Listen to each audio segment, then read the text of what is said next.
tertib hukum bidang pertanahan. Instrumen kolaborasi sebagai wadah pertukaran pengetahuan guna memperkuat Negara Kesatuan Republik Indonesia. Pertemuan ke-8 sekarang ini saya akan mengusung tema kolaborasi dan pertukaran pengetahuan atau sering disebut dengan knowledge management system. Guna membangun knowledge management system tentang pertanahan keagrarian di suatu wilayah yang terkait. Mengapa perlu membangun knowledge management system tentang pertanahan keagrarian di wilayah yang terkait tersebut? Karena KMS ini, kita singkat dengan nama KMS, Knowledge Management System menjadi KMS, akan menjadi kekuatan baru untuk persatuan dan kesatuan bangsa yang mendukung Negara Kesatuan Republik Indonesia. Penjelasannya adalah demikian. KMS akan menyimpan, memperoleh dan memanfaatkan tanah sebagai ruang sesuai dengan kapasitasnya atau sesuai dengan carrying capacity-nya dengan ciri khas wilayah tersebut.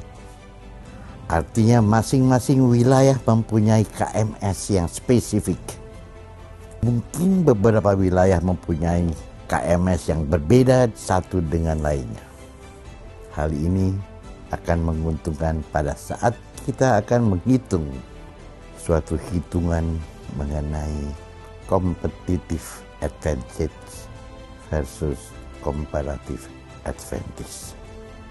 Logika kolaborasi ada pada substansi yang dikerjasamakan dengan sifat atau dengan karakter yang berbeda-beda. Ada dua hal yang sangat penting pada saat kita akan membangun kolaborasi. Yang pertama adalah dia harus rasional tanpa mengabaikan persoalan. Persoalan apa? Persoalan geografi yang ditemukan di lapangan. Yang kedua, substansi yang dikolaborasikan harus mudah dimengerti. Logika kolaborasi yang demikian ini menghasilkan kesepakatan dari tujuan berkolaborasi yang disepakati bersama oleh semua aktor-aktor dari wadah kolaborasi ini. Pada episode ke-6 dan ke-7 telah dijelaskan siapa yang bertindak sebagai aktor-aktor kolaborasi. Antara lain pemerintah tentunya dan pemerintah daerah dengan masyarakat yang mempunyai integritas dan kompetensi untuk mencerahkan semua anggota kolaborasi yang bisa melakukan pertukaran pengetahuan untuk disimpan nantinya dalam suatu wadah yang kita namakan tadi Knowledge Management System itu KMS. Pada episode ke-6 dan ke-7 disebutkan bahwa masyarakat yang kita ajak untuk bekerja sama itu diwakili oleh tokoh-tokoh masyarakat, oleh tokoh-tokoh adat, dan tokoh-tokoh agama. Dalam perkembangannya, nanti kita bisa melihat bahwa peran dari forum perguruan tinggi yang ada di sekitar objek dari tanah tersebut sudah barang tentu akan memberi keuntungan yang besar bila forum ini kita tarik pada kolaborasi sebagai aktor-aktor kolaborasi. Instrumen kolaborasi sangat ideal. Saya berkeyakinan saudara-saudara kita yang ada di kantor ATR BPN sudah sangat paham mengoperasionalkan instrumen kolaborasi. Dibuktikan bahwa saat-saat sekarang ini bahwa ada di pemerintah daerah, kabupaten dan kota melalui SK dari Bupati maupun Wali Kota, terbentuk apa yang namanya Pokmas Dartibna, kelompok masyarakat sadar tertib pertanahan. Pokmas ini telah dimulai sejak tahun 1995-1996 dan terbukti telah berhasil. Kemudian dilanjutkan pada tahun 2015 dengan lebih memberikan peran pada pemerintah daerah, yaitu dengan terbitnya surat keputusan kepala daerah untuk pembentukan dari Pokmas yang dimaksud tersebut. Keikutsertaan universitas yang terdekat dengan wilayah terkait akan menambah khasanah pengetahuan dan akan meningkatkan kualitas KMS, sekaligus juga akan meningkatkan peran masyarakat setempat. Dan sekaligus sebagai upaya penyusunan kurikulum bila nanti ada program pendidikan maupun pelatihan dalam rangka pencerdasan masyarakat.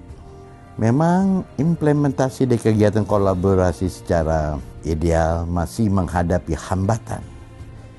Tetapi hal ini bisa diatasi bila KMS yang dibangun demikian meyakinkan pada semua stakeholder. Dan saya berkeyakinan bahwa pemikiran ego sektoral juga bisa dieliminasi. Hal ini mungkin diterapkan untuk menangani masalah pertanahan.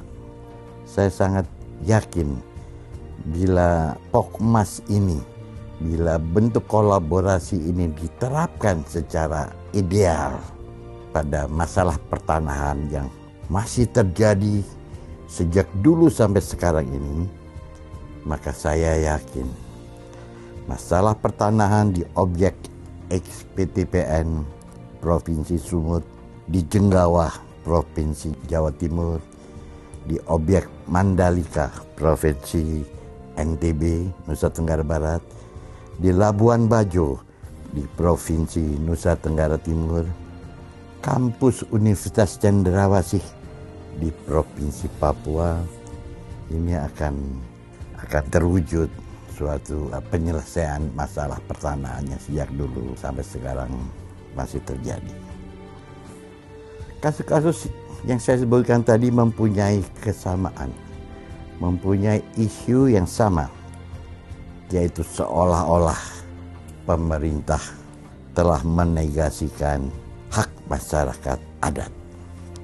Padahal kita semua mempunyai keyakinan bahwa isu tersebut adalah tidak benar, karena kita semua memahami dan meyakini hubungan antara negara dan masyarakat adat adalah sangat dalam sekali. Tidak mungkin hubungan yang sangat dalam ini bisa ditimbun oleh apapun, apalagi menegasikan masyarakat adat, karena yang terjadi itu mungkin disebabkan adanya multitafsir dari pasal yang mengakui keberadaan kesatuan wilayah dan masyarakat hukum adat, yaitu pasal 18B Undang-Undang Dasar tahun 1945. Ini hanya untuk mengingat kita semua bahwa negara mengakui adanya masyarakat hukum adat. Oleh karena itu penyebabnya apa? Dan menurut catatan yang ada pada kami, ada 3 hal. Yaitu yang pertama, belum selesainya Undang-Undang Masyarakat Hukum Adat yang sedang dibahas di lembaga legislatif atau DPR, walau pembahasan ini telah berlangsung lama sekali, yaitu lebih dari 10 tahun. Yang kedua, karena kita semuanya belum bisa mengidentifikasi masing-masing karakter masyarakat hukum adat. Apakah dia menetap seperti halnya suku Baduy di Provinsi Banten, ataukah dia berpindah-pindah? Misalnya masyarakat hukum adat suku Dalam di Provinsi Jambi, masyarakat hukum adat suku Polahi di Provinsi Gorontalo, dan mungkin ada juga di provinsi-provinsi yang lain. Dan kita belum bisa mengidentifikasi karakter-karakter dari masyarakat hukum adat tersebut. Yang ketiga adalah adanya ego sektoralisme yang terus-menerus merusak bentuk koordinasi dan sinkronisasi pada kebijakan yang akan ditempuh. Dan celakanya, buruknya, kadangkala ego sektoral tersebut terjadi disebabkan oleh pemahaman atau keinginan suatu proyek, atau boleh dikatakan disebabkan oleh project oriented. Ketika catatan tersebut di atas, sangat baik sekali menurut kami untuk menjadi masukan dalam pembentukan KMS, Knowledge Management System, dengan data pengetahuan yang bebas dari kepentingan-kepentingan. Dan disinilah pentingnya forum Pokmas mendapat polesan akademis, mendapat polesan yang disampaikan oleh anggota universitas sebagai anggota dari Pokmas.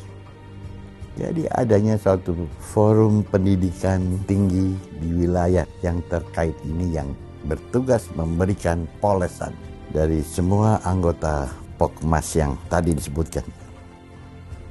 Akhirnya sebagai penutup episode ini, maka sekali lagi saya akan mengatakan bahwa instrumen kolaborasi adalah sangat penting, dan instrumen kolaborasi ini merupakan wadah pertukaran pengetahuan sehingga bisa membangun KMS bagi hal-hal yang lebih besar lagi.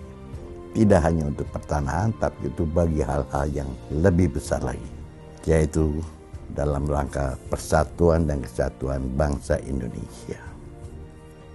Hidup Indonesia, hidup Negara Kesatuan Republik Indonesia. Sekian, saya akhiri dengan ucapan Assalamualaikum warahmatullahi wabarakatuh. Selesai.